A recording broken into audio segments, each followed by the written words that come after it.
Ya, terima kasih. Kita mengawali perkuliahan ini, kita harus memperkenalkan dulu dan menyampaikan PPS.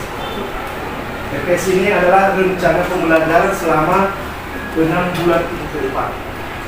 Artinya satu semester ada beberapa topik lagi yang harus kita pelajari, dan terlebih dahulu kita harus memperkenalkan dulu beberapa item yang harus kita kerjakan ke depan, termasuk media pembelajaran, termasuk bagaimana penilaian, termasuk membuat kontrak perkuliahan.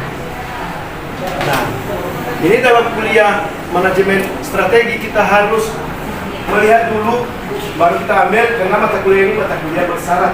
Biasanya ini kan dipelajari oleh semester 8, tapi melihat ada semester bawah yang semester 6 mengambil mata kuliah ini, maka jelas harus mempertimbangkan dulu, melihat pengantar bisnis, pengantar manajemen, manajemen keuangan 1, 2, manajemen pemasaran, SDM, manajemen sumber daya manusia, dan teori ekonomi mikro dan makro. Kalau itu sudah selesai, berarti boleh Anda menumpang. Menumpang di atas itu hak daripada mahasiswa. Tetapi harus mempertimbangkan juga ada beberapa mata kuliah yang bersyarat. Nah, kemudian kita melihat dulu deskripsi dari singkat mata kuliah. Mata kuliah ini membahas tentang strategi. Lebih kita cenderung ke strategi sebuah perusahaan. Ini meliputi 3 tahapan. Biasanya itu dalam strategi kita harus membuat 3 tahapan. Sebelum kita masuk ke tahapan, kita harus membuat dan menganalisis dulu yang termasuk dari visi misi. Nah, bagaimana dengan analisis lingkungan, baik eksternal maupun internal. Kemudian masuk kita ke tahapan, kita harus membuat formulasi daripada strategi. Yang pertama kita harus membuat formulasi, kita formulasikan dulu strategi itu gimana. Nah, kemudian baru kita melakukan implementasi daripada strategi. Setelah kita melakukan formulasi, kita mengimplementasikan, kemudian pada tahap terakhir kita melakukan evaluasi. Ada 3 tahap ya. Itu perlu diingat, ada 3 tahap. Nah, kemudian kalau kita membandingkan bahwa formulasi dan implementasi strategi mereka sangat berbeda. Sedangkan formulasi itu lebih cenderung ke ilmu strateginya, sedangkan implementasi lebih cenderung ke bagaimana teori pelaksanaan kegiatan daripada formulasi yang sudah diformulasi dan diimplementasikan ke dalam bentuk kegiatan.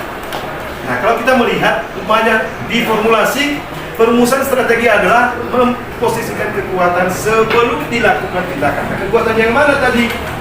Itu tadi pasti kita ada analisis bagaimana kekuatan dan hambatan dari dalam atau kekuatan dan hambatan yang datangnya dari dalam perusahaan itu sendiri.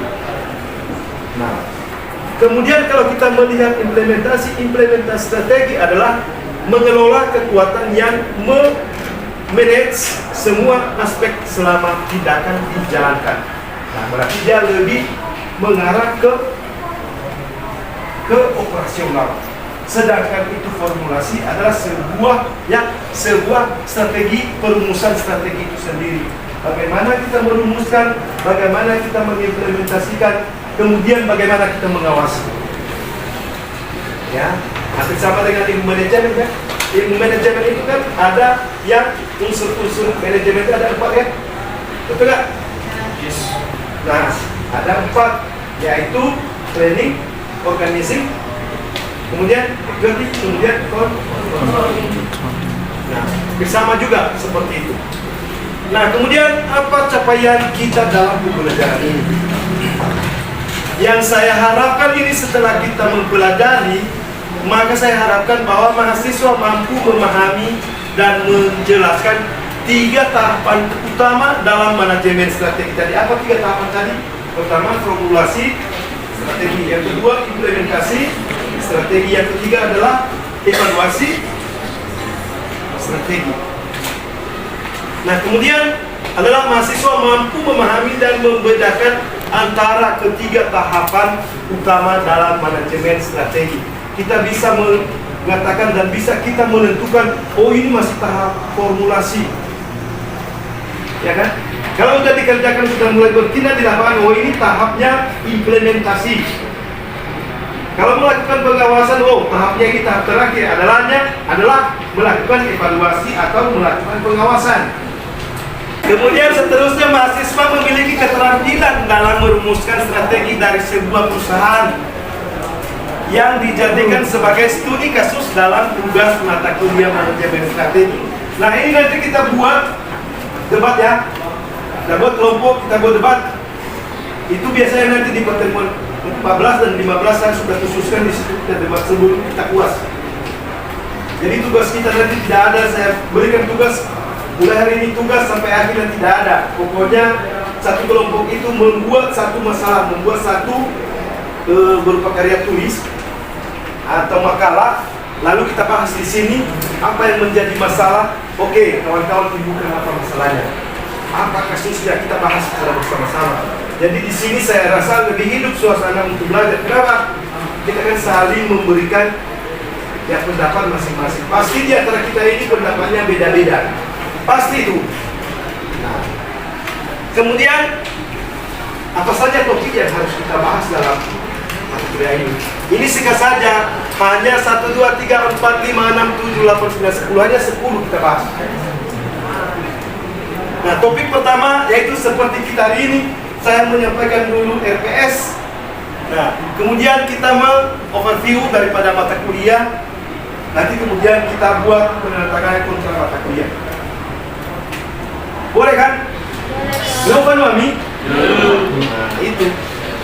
Nah, kemudian seterusnya B adalah sifat dari strategi manajemen.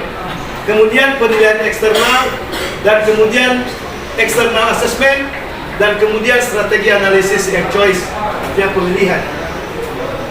Nah, seterusnya sampai 12, pada akhirnya nanti kita melakukan strategi evaluasi. Di situ nanti setelah kita bahas itu kita masuk ke mengerjakan tugas. Kemudian di Pareba kita mempergunakan pembelajaran ini pakai media apa? Saya hendak membuat di sini kita menggunakan laptop, proyektor, kemudian webbox, kemudian internet, kemudian nanti apa? Video visual kita akan buat. Boleh juga di tugas nanti buat video visual atau menggunakan audio visual boleh. Nah, itu semua. Jadi kita menggunakan semua teknologi yang ada. Termasuk nanti pengambilan materi-materi itu saya masukkan ke Google. Oke, silakan download. Jadi nggak susah memperoleh materi, boleh didapat melalui media. Ya udah cari di situ, ambil. Seperti di semester 4 sekarang saya masuk, udah kasih link semua, ambil di sini. Jadi Anda tidak perlu merancang lagi, saya sudah buat materinya di situ. Tinggal ambil, kemudian kita masuk, saya jelaskan pakai PowerPoint dengan presentasi sudah saya jelaskan. Nah, pasti ada pertanyaan, silahkan bertanya. Bebas ya, bebas. Jangan kita terikat, jangan kita ada takut karena Pak Arif menekan saya nilai pasti turunkan. Saya nggak ada tipe seperti itu. Ya mungkin kan yang sudah pernah mengalami mata kuliah saya, ya sudah membuktikan bahwa saya tidak ada penekanan seperti itu. Berapa Anda dapat, begitulah saya kasih. Ya, tapi ingat, berapa Anda dapat, itulah saya kasih nilainya. Nah, kemudian metodenya bagaimana, Pak Arifah? Kita menggunakan metode, ya pertama kita buka pasti kita kita melakukan ceramah seperti ini. Setelah ceramah kita melakukan presentasi, termasuk tugas-tugas nanti kita presentasikan. Kemudian kita diskusi. Karena ini kan kebanyakan nanti kita membahas mengenai. Kemudian kita debat. Debatnya ini dan khususnya saya buat di tugas itu pertemuan 14 dan 15. Tapi sebelumnya siapkanlah makalahmu masing-masing. Hanya nanti kita buat 8 kelompok. Ya 8 kita buat. Karena melihat ini, saya melihat kemarin masih ada lagi yang belum. Berarti kalau kita bagi 8 kelompok, berarti itu nanti sekitar 6 atau 5 orang sekitar itu. Kelompok mustahil lagi bisa dibuat 5 orang kok. Nah, itu bukan tugas per orang, tapi wajib mempertanggungjawabkan adalah 5 orang. Nah, kemudian penilaiannya gimana? Nah, kehadiran dan partisipasi kita buat 10%. Kemudian tugas dan kuis termasuk tadi itu kelompok adalah 20%.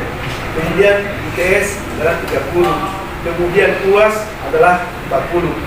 Nah, mungkin bertanya, kok ini tidak rubah Pak? Kita nggak berani rubah ini karena itu penilaian disiapkan kita, ini bobotnya. Yang merupakan kewenangan kita adalah seperti ini kan 30, kalau di situ saya buat misalnya saya buat nilai apa di situ boleh, tapi tidak merubah nilai dari 30%. Nah, kemudian referensi kita menggunakan buku David Ervin dan ada teman kita dari Jepang, Ichi Eric Kasahara tahun 2020. Nah, tadi David adalah 2016. Kemudian ada kita menggunakan buku pendukung. Nah, ini 1, 2, 3, 4, 5, 6. Dan saya rasa ini kurang, belum cukup. Alangkah baiknya ada kawan-kawan juga mengupdate buku-buku yang terbaru atau ilmu yang terbaru mengenai ini. Ya, cari lagi buku yang 21 atau yang itu pengarang ternama, kan bisa. Ya, kalau umpamanya berapa bukunya beritahu kita, sudah kita sesuaikan. Kurang jelas ya? Mengenai perhatian tadi. Iya. Perhatian dari situ kan ada 10%. Betul. Terus untuk peserta yang ditulis dan mengikuti UTS harus bisa menghadiri 9 kali pertemuan atau 50%. 9. Ini maksudnya akan dari 16 berarti kurang berapa kalau 9? 16 kurang berarti itu sekitar 7 kali kan tidak masuk. Benar? Iyalah, 9 tambah 7 berarti 16. Kan jumlah kita pertemuan kan 16. Nah, itu kita anggap 100%. Berarti karena 100% kita mengambil dari 10% kan? Nah, sekarang pertanyaannya, Bagaimana juga kalau misalnya kami satu atau izin, apakah bagaimana pemegangan nilai itu? ya, terima kasih, bagus pertanyaannya. Bagaimana kalau izin juga Pak? Nanti kita melihat di kontrak kuliah bahwa melakukan izin ada bukti. Nanti kan ditandatangani oleh komisaris loh, dibacanya nanti. Jadi nggak ada dusta di antara kita. Jadi udah pas tahu kan, kalau izin Pak tanpa permisi berarti absen. Izin tidak ada bukti dan alasan berarti absen kan? Nah, nanti kan dibaca nih. Nah, yang mana ini yang izin itu harus memiliki bukti? Ya, kita harus menunjukkan mulai sakit. Tentu kan ada surat dari dokter. Nah, itu kan. Ya, mana tadi Excelnya kita? Kita kan mau ke situ. Jadi sekarang kan semakin kita perkuat diri kita sendiri, yakinkan diri kita sendiri. Ya, terima kasih, pertanyaan cukup bagus. Ya, menurut saudara-saudara, kita melihat secara lepas saja dulu apa itu strategi. Saya kasih contoh. Kami katakan strategi. Ada klub main bola kaki. Biasanya kita melihat ada klub A, ada klub B. Mereka sedang bertanding. Pasti mereka ini memiliki visi misi yang betul. Strategi itu apa? Karena sasaran yang tepat, golnya yang tepat. Taktik singkat, simple, taktik. Apa lagi? Ayolah. Kalau nggak percaya udah carikan dulu, searching dulu dia apa. Udah paham strategi itu apa?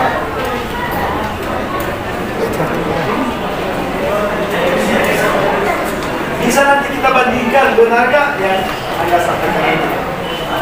Makanya saya berikan contoh tadi supaya pendekatan dari pengertian itu lebih mudah, lebih memahami, lebih pas. Apa sih yang diterapkan dalam strategi? Nah, nanti ada satu lagi itu baru kita membahas strategi. Kita balik nanti ke belakang. Anda kan sudah lewat dari manajemen. Kita harus melihat dulu manajemennya sesuai di mana. Apa strategi? Eksekusi sebuah aktivitas dalam Contoh kali kamu belum. Eksekusi sebuah aktivitas dalam kurun waktu. waktu ya dia berbicara mengenai waktu atau biasanya di pasar. Strategi adalah sebagai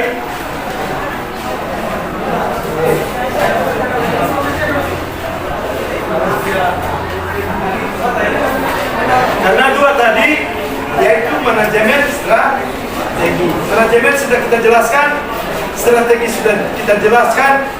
Kemudian ini tadi manajemen strategi sebagai cara membantu perusahaan untuk mencapai sejumlah sasaran mulai dari nilai tanggung jawab korporasi, kapabilitas manajerial hingga sistem administrasi yang berkaitan dengan pengambilan keputusan strategis dan operasional di berbagai tingkat hierarki.